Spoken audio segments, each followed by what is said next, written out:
Շանթիեթերը շարունակում է հեռանկարը։ Թեև Հայաստանն ու Ադրբեջանը հայտարարեցին, թե ավարտել են խաղաղության պայմանագրի շուրջ բանակցությունները, բայց Ադրբեջանը կարծես չի շտապում ստորագրել այդ փաստաթուղթը։ Ավելին, վերջին օրերին մի քանի անգամ ապատեղեկատվություն է տարածել, թե սահմանին Հայաստանը կրակ է բացել իրենց դիրքերի ուղղությամբ։ Այս ապատեղեկատվությունից հետո էլ հայտնի է դառնում, որ Միացյալ Նահանգների նախագահի ազգային անվտանգության հարցերով խորհրդականը զանգել է Բաքու եւ Ալիևի օգնական Հաջիևին ասել. հակամարտությունը պետք է ավարտվի եւ մեջբերում եմ։ Պետք է ավարտենք այս խաղաղության համաձայնագիրը հիմա եւ ազատենք բանտարկյալներին եւ միասին աշխատենք տարածաշրջանն ավելի անվտանգ եւ բարգավաճ դարձնելու համար։ Այս թեմային էլ այսօր անդրադառնալու ենք անվտանգային քաղաքականության հետազոտական կենտրոնի նախագահ Արեգ Քոչինյանի հետ զրույցում։ Պարոն Քոչինյան, նախ շնորհակալություն մեր հրավերն ընդունելու համար։ Սկսենք Մայք Ուոլցի զանգից,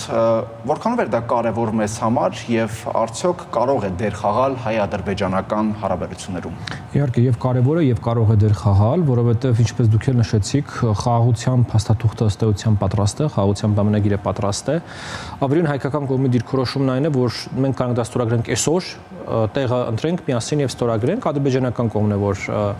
խոչընդոտներ է ստեղծում, իմ մասնավորի մեկը ըստ էության անգամ խոչընդոտը չի կարելի համարել, օրինակ այդ ԵԱԿ Մինսկի խմբի ուրեմն ձևաչափի լուծարման պահանջը ըստ էության, որովհետեւ եթե ստորագրվում է խաղաղության պայմանագիր, Հայաստանը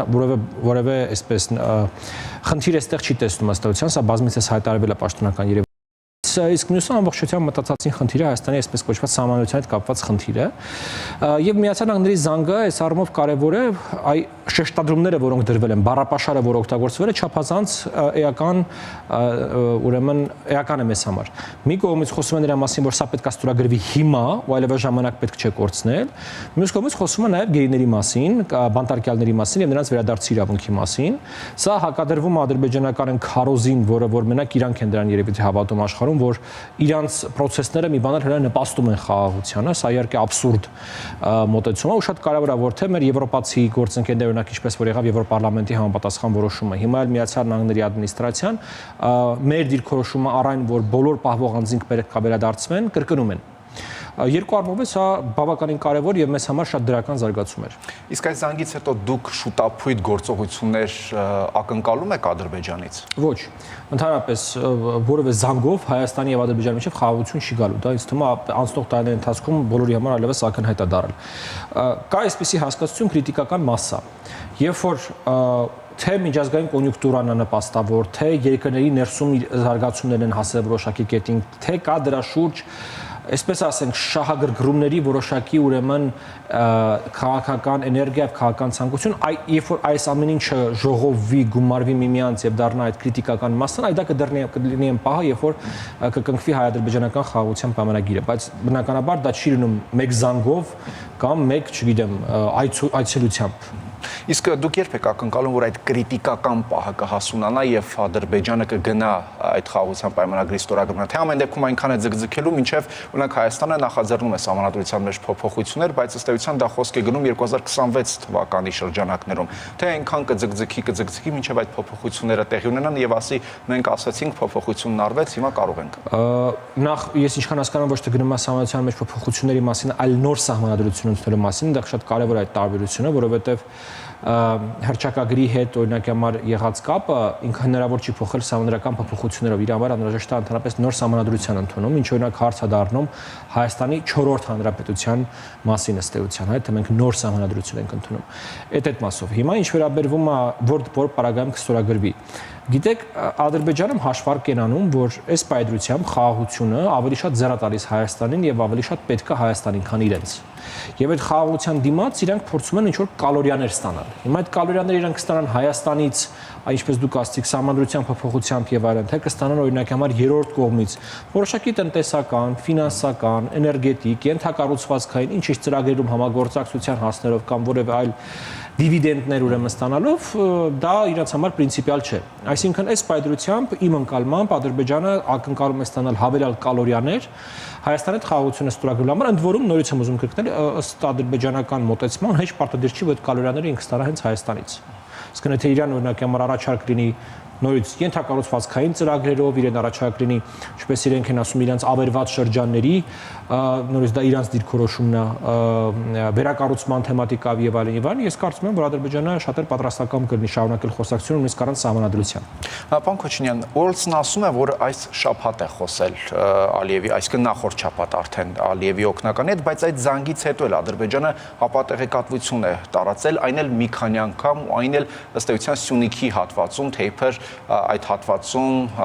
հայկական ստորաբաժանումները կրակ են բացել իրենց ուղղությամբ։ Սա ինչ է նշանակում։ Գիտեք, ընդհանրապես քրեական գործերում միշտ էսպես են, չէ՞, ասում են հանցագործություն կատարողի գտնելու համար ամենառաջինը պետք է հասկանալ, թե ումա դա շահեկան, այսինքն մոտիվ ով ունի։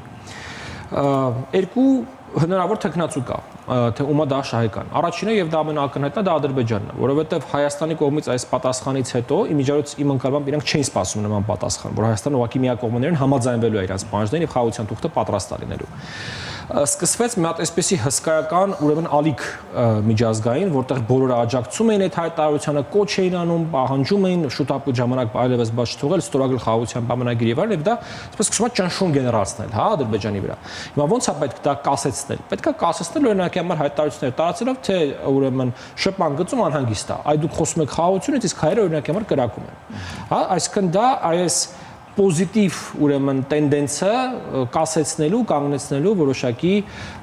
ուրեմն գործընթաց կարա լինի։ Սա առաջին ուրեմն հնարավոր տարբերակն է։ Եվ կա երկրորդ տարբերակը, որ իսկ ումա որ ընդհանրապես ձեռ չի տալի հայ-ադրբեջանական կարգավորումը, որ ուժային ապրիորի դեմ է հայ-ադրբեջանական խաղաղությանը, դա Ռուսաստանի Դաշնությունն է, որտեղ sense ինչ որ ստացվում է հայերն ու ադրբեջանցիները ոնց որ արդեն այդ լեզու են գտնում, այտենց ոնց կլինի առանց մեզ են էլ։ Բայց Ռուսաստանի ազդեցություն ունի Ադրբեջանի վրա, որտեղ լարված հարաբերությունների մասն էր կարծես թե։ Ոչ թե Ադրբեջանի վրա ազդեցություն ունելու մասն է, օրինակ համար բանում, այդ շփման գծում ինչ որ միջադեպ կազմակերպելու հնարավորություն Ռուսաստանի պես ուժային կենտրոնը միշտ էլ հնարավորություն ունի։ Մանավանդ եթե մինչև այսօր ցավալիորեն Ադրբեջանը չի համաձայնվել Հայաստանի առաջարկության այդ օբյեկտիվ ուրեմն վերահսկողության հետաքննության մեխանիզմներ ներդնելու։ Սա միջազգային շատ հետաքրքիր տարբերակներ կան։ Օրինակ համար կարա լինի երկկողմանի ուրեմն կառավարման հնարավորությամբ կիլոմետրը 1 բարձր ուրեմն որակի տեսախցիկներ դնելով, որը նորից եմ ասում, երկու կողմերն էլ մուտք կունենան, որը որ միշտ 24/7 միացված կլինի, ընդհանրապես ըստեյության 1014 կիլոմետր է ադրբեջանական սահմանը, խոսքը գրում է 1014 հատ այդպես տեսախցիկի մասին, որը 24/7 սկզբունքով կարձանագրի սահմանի յուրաքանչյուր կետում ինչա տեղի ունենում։ Դա շատ արդյունավետ, շատ կարևոր գործիք կարա դառնա իրավիճակի վերահսկողության, իրավիճակի օբյեկտիվության տեսանկյունից։ Բայց այս ամենով, քանի որ միշտ եւ հապատեղեկատվություն է լինում, նաեւ փորձագիտական դաշտում, քաղաքական տարբեր շրջանակներում ասում են, մինչ դուք խաղաղության պայմանագիրն ասում եք ավարտված է, տեսակ Ադրբեջանը նորից հապատեղեկատվություն է տարածում եւ հաշվի առնելով իրենց ворթեգրած քաղաքականությունը եւ նախկին փորձը, այսինքն պատրաստվում է էսկալացիայի։ Դուք հիմա հավանական համարում եք այդ էսկալացիոն փորձերը։ Ես որևէ չեմ մտածել, որ էսկալացիան անհնար է, ցանկացած պարագայում էսկալացիան հնարավոր է եւ գիտեք խաղաղության պայմանագրի վրա աշխատելը կամ դեպի խաղաղության ուղղությամբ աշխատելը բացարձակապես չի նշանակում համարել, որ օրինակ հակառակ կողմը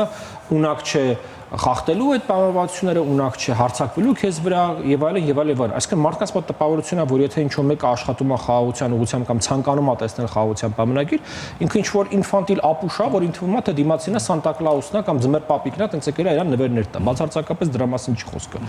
Ընդհանրապես եթե նկատել եք, ես իմ վրա օրինակը վերեմ, հա, երբ որ ես խոսում եմ հարատև երկարաժամկետ խաղաղության մասին, ես ասում եմ, որ դրա համար անհրաժեշտ է 3 բան։ Առաջինը դա այս պայմանագրային գործընթացներն են, այս կարգավորման գործընթացներն են, որը կարճաժամկետ բաղադրիչն է։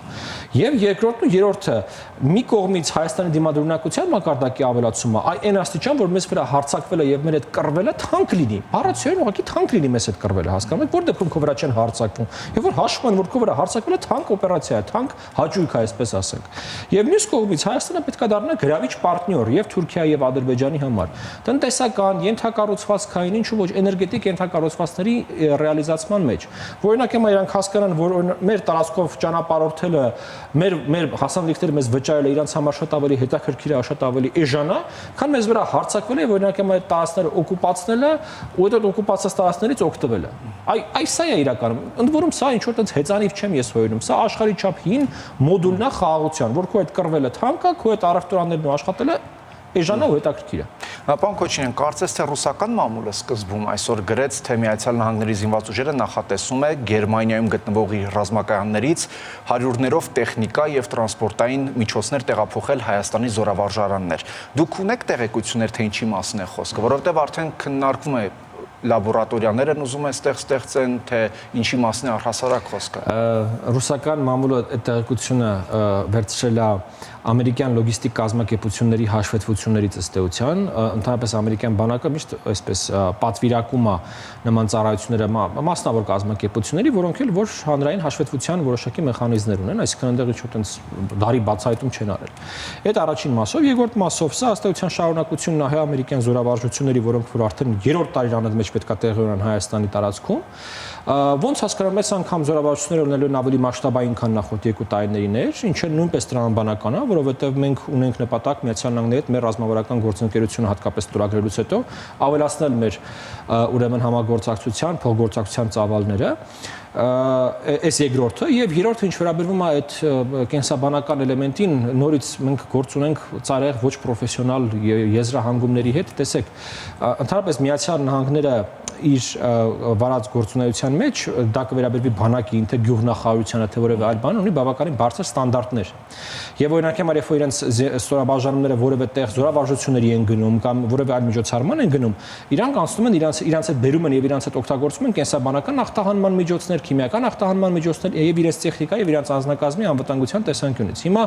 Հայաստանը սարմը ոչ բացառություն է, ոչ առավելություն է, ոչ ինչ որ, չգիտեմ, 5-րդ աշխարհի երկիր է, որտեղ իրանք այդ նույն բաները անում են օրինակ համար նաեւ Գերմանիայում։ Նաև Եվրոպայում որևէ այլ տեղակայվելուց իրանք միշտ այդ օպերացիաները դրանք պրոտոկոլներ են, ստանդարտներ են, հասկանում եք, որոնք որ ամերիկյան բանակը միշտ բոլոր տեղերը որտեղ գնում է իր անվտանգության տեսանկյունից դրանք իրականացնում է։ Հիմա սա բերել կապեր ինչ-որ կերպ բիոլաբորատորիաների հետ, ինչ-որ մարդիկ տենց տարբեր տեղեր, տարբեր ինֆորմացիաներ են լսել, որ այ բիոլաբորատորիան վատ բան է, ամերիկացիների հետ է կապված է, ուրեմն մեր մոտ են անում այդ բիոլաբորատորիաները, մոտապես սա է։ Իսկ սա հատկանշական է այդ փաստը, սա որպես հարց իհարկե, որ այս ամեն ինչը տեղի է ունենում արդեն նոր վարչակազմի օրոք։ Իհարկե դա շատ կարևոր է, որ այս գործընթացները տեղի ունեն նոր վարչակազմի օրոք, սա դառնում է առհավատչան նրա, որ Հայաստան-Միացյալ Նահանգներ զարգացող հարաբերությունները ոչ թե կոնկրետ Բայդենի ադմինիստրացիայի այսպես ֆենոմեններ, այլ դա դառնում է հարատև երկարաժամկետ ուրեմն ծրագիր, պլան հայ-ամերիկյան հարաբերությունների զարգացման։ Իսկ այդ ամեն ինչը կարող է զսպիչ դեր ունենալ Ալիևի նպատակների վրա։ Իհարկե, դա տարածաշրջանում ստեղծում է որոշակի, այսպես ասենք, բարձիկներ Հայաստանի համար, անվտանգային որոշակի բարձիկներ է դա դառնում, ինչքան Հայաստանի համագործակցությունը բազմազանեցվում է եւ հատկապես այդ բազմազանեցումը վերաբերվում է Միացյալ Նահանգներին ու մեր եվրոպական գործընկերներին, այնքան Հայաստանի անվտանգային իրավիճակը ավելի բարվոք է դառնում։ Դա ակնհայտ է։ Պարոն Քոչինյան, Ալիևը նաև հայտարարել է, որ Հայաստանը պետք է բացի այսպես կոչված Զանգեզուրի միջանցքը, ստեղծի ապառազմականացված գոտի եւ ապամոնտաժի սահմանային ռազմական ենթակառուցվածքները։ Նաև նախազգուշացրել է այս ամենի ֆոնին, որ եթե Հայաստանը չկատարի այդ պայմանները, ապա Ադրբեջանը կարող է դուրս գալ այդ խաղաղության համաձայնագրից։ Ինչ է սա նշանակում։ Նախ ապառազմականացված գոտի, ապամոնտաժել ռազմական ենթակառուցվածքները։ Սա դասական էսկալացիայի օրինակ է, երբ կա որոշակի պրոգրես բանակցային գործընթացում, դրան զուգահեռ Ադրբեջանը փորձում է էսկալացնել ռետորիկան, փորձում է էսկալացնել այսպես հանրային խոսույթը, հանրային խոսքը, որ մենք սա առաջին անգամ չի որ տեսնում ենք։ Այստեղ իրականում շատ ավելի կարևոր է, թե այդ ձեր նշածներից ինչն է, որ Ադրբեջանը կվերի կդարձնի բանակցային գործընթացի մաս։ Որտեղ օրինակ համար ես հիշում եմ նախկինում նաև Ադրբեջանը պահանջ է ներկայացնել, որ այն զինատեսակները, որոնք որ մենք գնել ենք, հետ վերադարձնենք արտադրողներին, հա, օրինակ համար նման պահանջել այն չէ։ Հիմա այդ պահանջը ոնց որ թե չկա էլ, այսինքն այն ինչ որ օգտագործվում է հանրային հրետորաբանության մեջ եւ այն ինչ որ կա բանակցային սեղանի շատ հաճախ տարբեր է լինում եւ նույնիսկ Հայաստանը ունի սրա փորձը, ուզում եմ հիշեցնել, որ մեր մոտ էլ 20 տարի խոսվում էր մի բան, բանակցային սեղանի շուրջ արվում էր բոլորովին այլ բան։ Իսկ ընդհանուր առմամբ առանց միջնորդի եւ առանց երաշխավորի խաղաղության պայմանագիր ստորագրելը վտանգներ չի պարունակում։ Պարունակում է, իհարկե պարունակում է։ Իսկ խաղաղության պայմանագիր չստորագրելը ավելի մեծ վտանգներ, քան դա չի պարունակում։ Իսկ այսպես ասեմ, ով չէ ուզի, որ մեր խաղաղության պայմանագրի միջնորդը լիներ օրինակ համար Միացյալ Նահանգները, Ֆրանսիան, չգիտեմ, ելում մի 3-4 եկել դուք ասեք ավելացնենք հետը, հա, ես շատ կուզեի։ Բայց կա ուրեմն 3 տարբերակ։ Դա ստորագրել առանց խաղաղության պայմանագրի առանց ուրեմն երաշխավորի եւ չստորագրել խաղաղության պայմանագրի։ Հիմա եկեք իրար հետ հասկանանք, որն է ավելի ռիսկային։ Ըստ իս ամենառիսկայինը որևէ բան չստորագրելն է։ Երկրորդ ռիսկայինը ստորագրել առանց երաշխավորների եւ երրորդ ամենալավ տարբերակը ստորագրել երաշխավորներով։ Հիմա եթե առաջինին Ադրբեջանը համաձայն չի, ընդ որում համաձայն չի, այլևս 3-4 տարի է, ինչքան այդ թեման բացվում է, այդ թեման փակվում է, որովհետեւ նախ Ադրբեջանը ունի բավականաչափ դիմադրունակություն այդ թեման փակելու համար եւ երկրորդը որևէ երկիր չի հայտնվել, որը որ պատրաստ կլինի այ բավականաչափ քաղաքական էներգիա ծախսել Ադրբեջանի դիմադրությունը հաղթահարելու համար։ Ոչ մեկին այս թեման այդքան հետաքրքիր չի, որ ինքը այնքան էներգիա ծախսի, որ կարողանա հաղթել Ադրբեջանի դիմադրությունը։ Այս ստացվում է, որ կա այդ երկրորդ տարբերակը եւ երրորդ տարբերակը։ Հիմա ասեք, որն է ավելի քիչ ռիսկային՝ ստորագրել թե չստորագրել։ Այստեղ նաև շատ քննարկվեց, երբ հայտարարվեց, որ արդեն այդ բանակցություններն ըստ էության ավարտված են, շատ քննարկվեց նաև այն փաստը, որ ըստ էության Հայաստանը համաձայնվել է եվրոպացի դիտորդներին դուրս բերել սահմանից եւ նաև միջազգային ատյաներից հրաժարվել հայցերից։ Սրանք համարվեցին միակողմանի զիջումներ, իրենցից ենթադրվող բոլոր վտանգներով, նաև որ եվրոպացի դիտորդները այստեղ անվտանգության շատ երաշխիքներ են տալիս եւ չլինելու դեպքում արդեն Ադրբեջանը հանգիստ է իր գործողություններում, որն է ձեր գնահատականը։ Իհարկե սրանք միակողմանի զիջումներ են, դա ակնհայտ է, բայց կարևոր է արձանագրենք 3 մեծություն։ Առաջինը ոչ մեկ չի ասում, որ եվրոպացի դիտորդները հայ-ադրբեջանական սահմանը լքելու են հիմա։ Նրանք լքելու են մենակ մի պարագայում, եթե ստորագրվի եւ վավերացվի ու ուժի մեջ մտնի հայ-ադրբեջանական խաղաղության պայմանագիրը։ Այսինքն մենակին պարագայում, երբ որ անվտանգային ռեժիմը սահմանին որակապես պետքա փոխվի։ Սա առաջինը։ Երկրորդը, ոչ մեկ չի ասում, որ ԵՄ դիտորդական առաքելությունը պետքա լքի Հայաստանը։ Այսինքն ասել, որ այն լքելու է հայ-ադրբեջանական սահմանային գոտին, բացարձակապես նույնը չի, ինչ ասել այն լքելու է Հայաստանը, որտեղ Եվան ունի տարբեր առաքելություններ աշխարհի տարբեր երկրներում, որոնք բոլորը չի, որ դիտորդական են։ Եվ ես կարծում եմ մենք շատ հարցեր ունենք, որոնք որ կարող ենք բանակցել մեր եվրոպացի գործընկերների հետ ու օրինակի համար այլ պրոցեսների հետ մասնակցի ԵՄ առաքելությունը։ Օրինակի համար հզինված ուժերի բարեփոխումների։ Եվ վերջապես երրորդը, մենք պետք է նաև հասկանանք ինչ է նշանակում հայ-ադրբեջանական սահման։ Եթե օրինակի համար դիտորդական առաքելությունը այդ գծից մի կիլոմետր խորքում է իրականացնում իր բարեկությունը, նա դեռևս հայ-ադրբեջանական սահմանին է, իսկ եթե օրինակ անցկացնում է 2 կիլոմետր խորությանը, դեռևս հայ-ադրբեջանական սահմանին է, իսկ այստեղ իրականում նույնպես հարցեր կան, բայց այսպես միարժեքորեն ասել, որ գիտեք, սա միանշանակ բացասական զարգացում է, ես դա այդ համաձայն չեմ, որովհետև ինչպես նշեցի, իրենք լքում են մենակ մի պարագայում, երբ որ մենք ստանում ենք ավելին, քան ունենք այս պայմանությամբ, այսինքն խաղաղության պայմանագիրը, եւ երկրորդը այդ լքելն էլ բավականին հարաբերական հասկացություն է։ Եվ ամփոփելով մեր զրույցը, դուք առաջիկայում կարճ ժամանակահատվածում ինչպիսի սցենար եք կանխատեսում հայ-ադրբեջանական արդեն ըստ էության պաշտոնապես ավարտված բանակցություններում տեղ, օր, որովհետև արդեն դե ասել, որ հայ-ադրբեջանական բանակցությունները ավարտվել են մի քիչ վաղաժամ է, որովհետև կար մի քանի խոսակցություն հայ-ադրբեջանական, մի խոսակցությունը վերաբերվում է կոմունիկացիաներին, որը շարունակվում է, մի խոսակցությունը վերաբերվում է դելիմիտացիա դեմարկացիային, որը շարունակվում է։ Այո, խաղաղության պայմանագրի տեքստը համաձայնեցված է, եւ հայկական կողմի մոտեցումն է այդ, որ եկեք տեղ եւ ժամ պայմանավորվենք, բայց ադրբեջանական կողմը լրացուցիչ 2 ուրեմն նախապայման է, այսպես ասենք, առաջ քաշել Մինսկի խմբի լուծարում եւ սահմանադրության ուրեմն վերանայում։ Այս թեմայով խոսակցությունը դեռևս շարունակվելու է, նաև այստեղ շատ կարևոր է դառնում, թե երրորդ կողմերը, երրորդ երկրները ինչպեսի մոտեցում կցուցաբերեն այս հարցին։ Կարճ պատասխանելով ձեր հարցին, ես կարծում եմ, որ մենք դեռևս կշարունակենք ապրել այս ոչ խաղաղություն, ոչ պատերազմ սցենարի մեջ,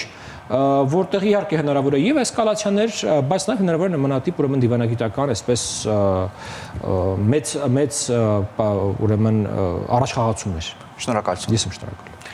Հեռանկարում անվտանգային քաղաքականության հետազոտական կենտրոնի նախագահ Արեգ Քոչինյանն էր։